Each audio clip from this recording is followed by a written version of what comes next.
지난 여름 연일 40도에 육박하는 무더위를 기억하실 텐데요. 예전과 날씨가 좀 많이 변했다는 생각들 많이 하실 것 같습니다.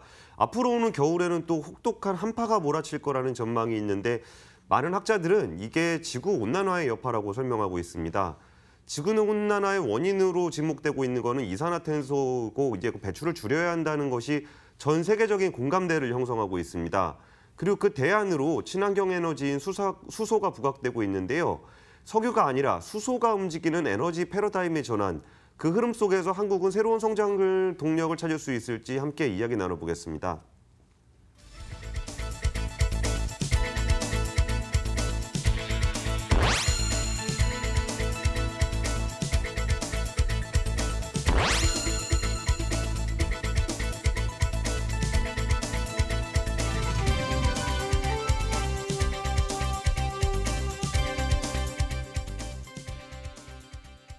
자, 정부가 혁신 성장을 위한 3대 전략 과제 중 하나로 또 수소를 선정하게 됐어요. 이 수소가 도대체 뭐길래 이런 관심을 받고 있고 수소 사회가 되면 우리 생활엔 또 무엇이 달라지는지 권순우 기자와 함께 이 이야기를 나눠보도록 하겠습니다. 일단 수소 모르시는 분들은 없을 것 같고 근데 수소 사회는 다 모를 거예요. 그러니까요. 네. 이게 사실 스케일이 굉장히 작은 스케일이 아니고 전 네네. 지구적인 사이즈의 스케일입니다. 우리가 이제 그 석유를 가지고 보통 에너지를 많이 사용하고 그것 때문에 이제 에너지 패권 전쟁도 일어나고 막 그러잖아요. 그렇죠. 네. 그런데 그런 석유를 모두 다 수소로 바꾸는 그런 패러다임 전환을 이야기하는 겁니다. 그러니까 석유가 이제 그 화석 연료를 이렇게 떼고 나면은 거기서 이산화탄소가 배출이 되거든요. 네네. 그런데 이제 수소 같은 경우는 기본적으로 C가 없잖아요. 그렇죠. 네. 그러니까 탄소 배출이 안 되기 때문에 이제 지구 온난화를 막을 수 있다는 겁니다. 또 이게 석유 같은 경우는 중동이라든지 이게 특정 지역에 좀 몰려 있는 반면에 수소는 뭐 우리가 사는 지구 어디에나 좀 존재하기 때문에 어느 나라에 가장 많습니까? 전 아니, 세계. 어느 곳에나 다 있어요. 그렇죠. 근데 네. 이거를 이제 수소를 어떻게 만들어내느냐, 그러니까 어떻게 분리를 하느냐의 문제지. 우리가 사용하는 그 모든 것에는 수소가 있다라고 그렇죠. 보실 수가 있어요. 그리고 우리가 이제 그 수소를 어떻게 에너지로 사용하느냐라고 한다면은 우리가 학창 시절에 배웠듯이 그 우리 주위에 물 있잖아요, 물. 네. 물을 전기 분해를 하면은 수소하고 산소로 나눠지잖아요. 네. 그러니까 우리 주변에 항상 수소가 있는 거예요. 근데 반대로 수소하고 산소를 합치면은 물하고 전기가 나옵니다. 그 전기를 가지고 우리가 에너지로 쓰겠다는 거예요. 지금은 이제 화석연료를 사용하는 모든 곳에서 우리가 지금 사용하고 있는 TV 방송도 그렇고 네네. 조명도 그렇고 이런 것들이 다 수소로 바뀔 수 있다는 거죠. 인터뷰 한번 들어보시죠. 수소 경제는요, 에너지 기술의 패러다임을 바꾸는 겁니다.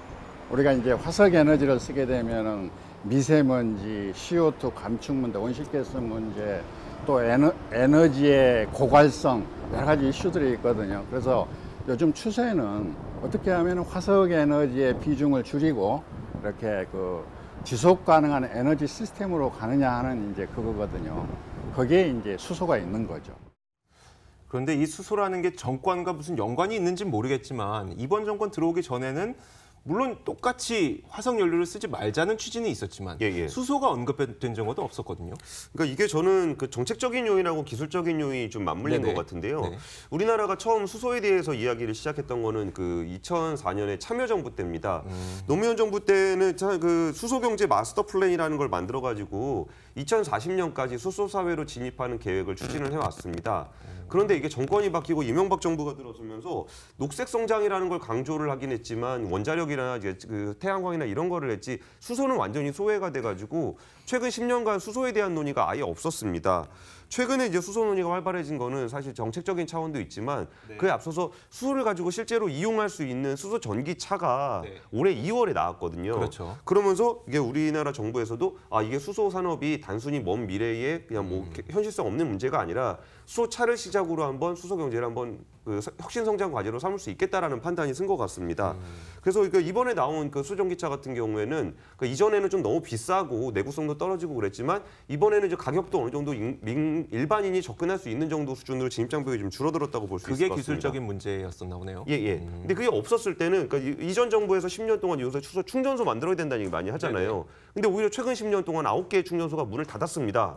왜? 차가 없으니까. 그러니까요. 근데 올해는 좀 차가 생기면서 그 정권 차원의 문제와 그 기술적인 요인이 복합적으로 나타나면서 수소에 대한 얘기가 좀 많이 논의가 되고 있는 것 같습니다. 실제 그 넥소가 출시됐잖아요. 수소 연료 전지차. 어떻습니까? 저는 타봤는데요. 네. 수소차는 전기차입니다. 수소차라면서요? 그걸 잘 모르시는 분들이 좀 있는 것 같은데 수소차는 그 수소를 태워가지고 터트려서 가는 게 아니고 네. 수소를 전기로 만들어서 가는 차입니다. 그래서 일단 기본적으로 엔진이 없기 때문에 굉장히 조용하고 주행감이 굉장히 경쾌합니다. 근데 뭐 저는 이제 돈 내고 산 건 아니니까. 네네. 근데 직접 구매하시는 분들은 뭐 충전소 문제라든지 가격 문제라든지 뭐 이런 문제가 있을 텐데 실제로 구매하신 분들은 어떤 소감을 가지고 있는지 제가 한번 직접 만나봤습니다. 네. 한번 얘기 들어보시죠. 전기차 같은 경우는 한번 충전하는데 시간이 한 20분에서 30분인데 이제 수소 같은 경우는 5분이면 시간도 짧아서 그 전에 기다리는 시간이 확 줄어서 그게 좋아요. 어떤 면에서 환경에 도움이 되는지. 저희 애들이 기관지가 안 좋아서 평소에 미세먼지에 대해서 조금 신경을 쓰는 편인데 저희가 운전을 하면서 이제 공기 청정도 해주니까 저희가 조금이나마 이렇게 좀 환경에 도움이 되는 것 같아서 좋은 것 같아요. 그 인터뷰를 하셨던 분들이 대부분 사투리를 쓰시는 거 보니까 이게 그 서울은 아닌가 본데 어디 지역인가요? 그러니까 거기에 울산 지역에 수소 충전소가 2개가 있거든요. 그래서 거기에서 그러니까 아무래도 많이, 네. 거기에 계신 분들이 동네 충전소가 있으니까 조금 더 접근하기가 좀 편하셨던 것 같습니다. 네, 그 수소전기차 기술은 어디가 가장 좋아요? 뭐 사실 일본이 네. 워낙 잘 해오긴 했었어요. 근데 우리나라가 제일 먼저 양산차를 만들긴 했지만 도요타의 미라이가 훨씬 더 팔리긴 많이 팔렸습니다. 네네. 근데 이번에 그 넥소가 나오면서 넥소가 이제 2,800대가 사전 계약할 정도로 인기를 끌고 있는데 이전에 투싼 수소전기차가 5년 동안 1,000대를 팔았는데 넥소는 올해 2월에 출시가 되었고 2,800대가 계약이 되고 있다고 하니까 네네. 굉장히 좀 이전에 비해서는 굉장히 좀 접근성이 좋아졌다고 볼 수 있을 것 같습니다. 최근에 그 독일의 어떤 그 자동차 전문 매체인 AMS가 도요타의 미라이하고 넥소를 이제 비교를 했습니다. 네. 근데 보시면 알겠지만 거의 압도적으로 뭐 파워, 토크, 가속, 뭐 변속, 뭐 실내 공간, 트렁크, 가격, 안정 뭐 이런 거에서 전반적으로 넥소가 좀 우세를 받았습니다. 아래 점수가 나오네요. 예, 근데 물론 그 미라이가 나온 건 2014년이고 네네. 넥소가 나온 건 2018년이니까 물론 이거 미라이도 차세대 모델을 나누면 훨씬 더 그렇죠. 기술적으로 좋겠지만 현재로서는 그 저기 나오는 거 보시면 그 아래줄 총평을 보시면 알겠지만 네네. 어쨌든 강한 연료연지 컨셉을 적용한 글로벌 유일한 차량이다라는 평가를 좀 그 기술적으로 받습니다. 네. 근데 제가 이건 따로 취재한 얘기인데 기술적인 면보다 더 중요한데 숨겨진 남들은 잘 모르는 얘기가 바로 원가입니다.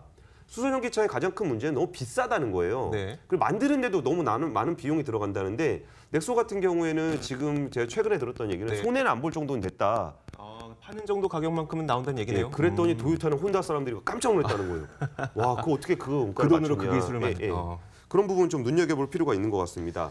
해외에서도 뭐 에어리퀴드라든지 뭐 이런 네네. 애들이 뭐 그 스위스에서도 한 5,000대 트럭 좀 공급해달라. 네네. 프랑스에도 한 스위스가 1,000대, 프랑스가 5,000대 공급하자는 좀 계약을 또 맺기도 했습니다. 네.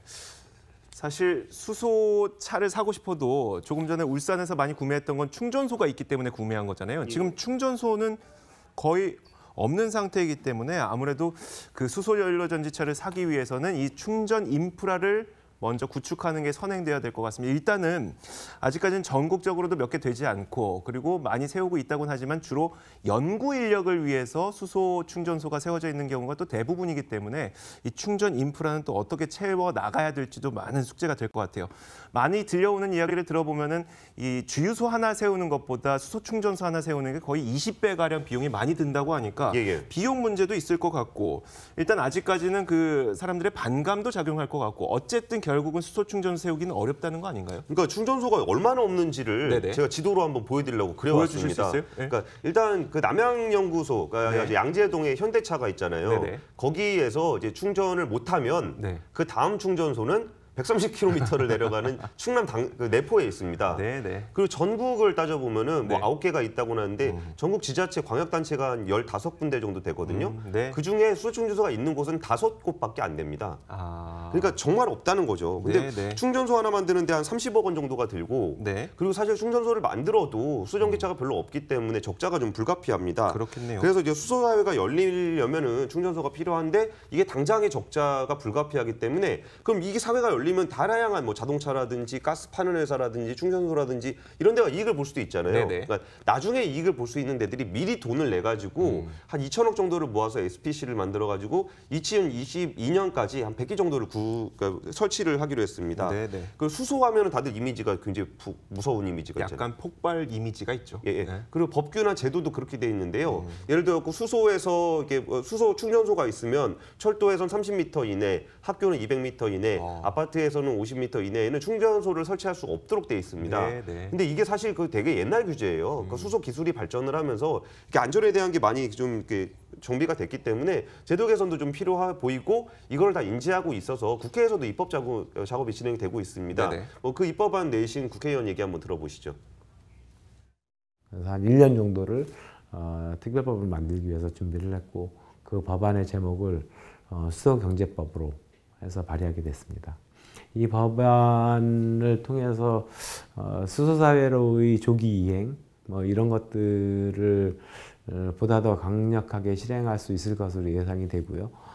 특히나 뭐 R&D에 대한 지원이라든가 수소사회로 이행하기 위한 기반시설들 수소 사회를 위한 뭐 기반 시설들 뭐 이러면서 지원을 하겠다고 하니까 그러면 현대차에게 좀 특혜를 주는 거 아니냐 이런 목소리에 대해서는 어떻게 생각하세요? 정말 그런 얘기 많이들 하시더라고요. 근데 사실 그 현대차가 자동차를 만들었고 그러면은 현대차에다 지원을 하는 거가 문제가 된다면은 그 미국이나 중국은 사실 자국에 수전기차가 없는 국가들이거든요. 네. 그런데 거기서도 지원을 해주면은 그 미국이나 중국이 현대차에다 특혜를 주겠다는 건지. 네네. 그리고 사실 수전기차는 자동차 조립을 현대차가 하고 있긴 하지만 거의 1만여 개 부품을 우리나라 중소 중견 기업들이 만들고 있습니다. 그래서 이제 그러니까 수소 전기차가 발전을 하고 수소사회가 발전하면은 우리나라의 기술력 있는 강소 기업들도 거기에 대한 시장이 많이 확보가 되는 거기 때문에 단순하게 특정 대기업을 위한 정책이라고 보기엔 좀 어려울 것 같아요. 네, 그 수소 전기차라고 한다면 거기까지는 이해가 돼요. 그러니까 수소를 연료로 해서 거기서 전기를 만들어서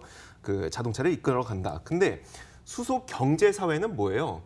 뭐 어떻게 바뀐다는 거예요? 그러니까 이게 자꾸 이게 전기차에만 집중을 하다 보면 네네. 그렇게 되는데 우리가 사용하는 석유가 들어가는 모든 지역에 그 에너지를 수소로 바꾼다고 보시면 될 것 같아요. 어떻게 바꿔요? 그러면은 예를 들어서 우리는 지금 전기를 쓸 때 발전소에서 만든 전기를 전선으로 옮겨갖고 이렇게 쓰고 네네. 있잖아요. 네. 그런 게 아니고 지금 수소전기 하우스가 나오는데 수소전기차 안에는 발전기라는 게 있는 거예요. 수소 발전기가. 있으니까 그러면 전기를 만드는 예를 들면 우리 건물에 네. 수소 발전기가 하나 있다. 네. 그럼 한전에서 전기를 받아올 필요가 없는 거예요. 아, 그러니까 그런 모든 에너지를 사용하는 모든 곳을 수소로 대체하는 거. 그러면서 그 건물마다 공장마다 발전소마다 이런 수소 전기를 만들어내는 그런 작업을 진행하는 게 수소 경제라고 보시면 될 것 같습니다. 우리나라의 또 대표적인 기업에는 또 두산이 관련한 네, 연료전지 그 발전용 가정용 하는데 얘기 한번 들어보시죠. 네. 두산에서는 연료전지 관련해서 발전용 연료전지와 가정용, 건물용 연료전지를 생산해서 판매하고 있습니다. 국산화율은 건물용은 70% 이상을 달성했고 발전용은 90% 이상 국산화율을 달성해서 네, 사실 그 석유 대신, 그러니까 우리가 한전에서 전기를 안 끌어와도 된다고 말씀하셨잖아요. 예, 예. 수소경제사회에서. 근데 수소경제사회에서도 어디선가 수소를 끌어와야 되는 거잖아요. 예. 결국은 이제 이것도 뭐 수소를 누군가 생산해내고 그럼 무한정 우리가 물에서 생산할 수 있을 것만큼 그런 아름다운 세상은 아닐 것 같은데. 그러니까요. 이게 수소라는 게 굉장히 그 이상적인 에너지인데 네네. 지금까지 안 된 게 왜 안 네. 됐겠느냐. 수소를 어디서 만드나? 그러니까 수소를 만드는데 만드는 건 쉽다고 아까 말씀드렸잖아요. 네네. 물에다가 전기를 그냥 꽂으면 수소가 나온다고. 네. 근데 그게 비싸다는 게 문제가 되는 그렇죠. 거죠. 그래가지고 수소는 단순하게 그냥 뭐 우리 한번 해볼까? 그래서 오늘 내일 뭐 해가지고 뭐 예를 들어서 좀 길게 보면 문재인 정부 안에서 이게 좀 수소 경제를 돌입을 할 수 있냐? 사실 그런 개념은 아닙니다. 수소의 어떤 생산이라든지 아니면 유통이라든지 수요라든지 지금 수소를 쓸 수 있는 것도 사실 전기차밖에 없는 거잖아요. 그러니까 이런 부분들을 되게 중장기적인 시계열로 20년, 30년 우리나라 경제의 어떤 신성장 동력을 우리가 뭐 정권 바뀐다고 우리 장사 그만하는 건 아니잖아요. 그렇죠. 그러니까 그런 좀 긴 시계열로 접근을 해야 되는데 이게 우리나라만 하고 있는 게 아니고 전 세계적으로 이런 활동들이 이루어지고 있어요. 우리나라는 어떤 전기차를 만들어서 어떤 수소 경제를 진입한다고 한다면은 호주 같은 경우는 사용하지 않는 자원들, 뭐 예를 들어 태양광을 깔았는데 네. 전기가 남는다. 네. 그럼 전기를 수출하기는 힘들거든요. 이런 걸 수소로 바꿔가지고 수출할 수 있지 않을까? 이런 작업들이 또 호주에서는 진행이 되고 있습니다. 호주 관계자 얘기 한번 들어보시죠. And so we have abundant resources which can be used for hydrogen production. For Australia in particular, the development of an export industry is a game changer.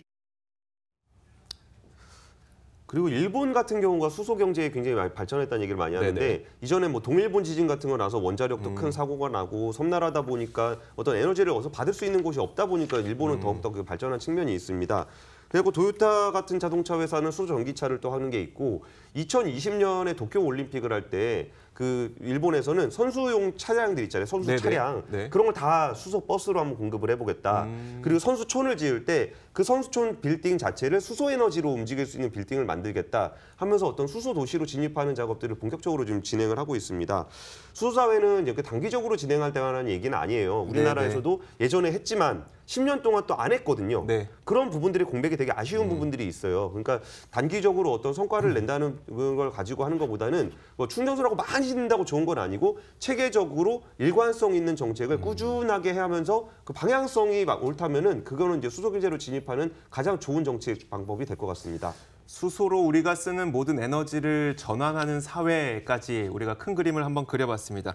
멀지 않은 미래로 보이긴 하지만 그 만약 우리가 지금에서 장기적인 시계열로 그 중장기적인 계획을 세워놓지 않으면 다른 국가가 먼저 치고 나갈 수 있다는 위기감도 분명히 느껴지게 되네요. 자, 지금까지 권순우 기자였습니다. 고맙습니다. 감사합니다.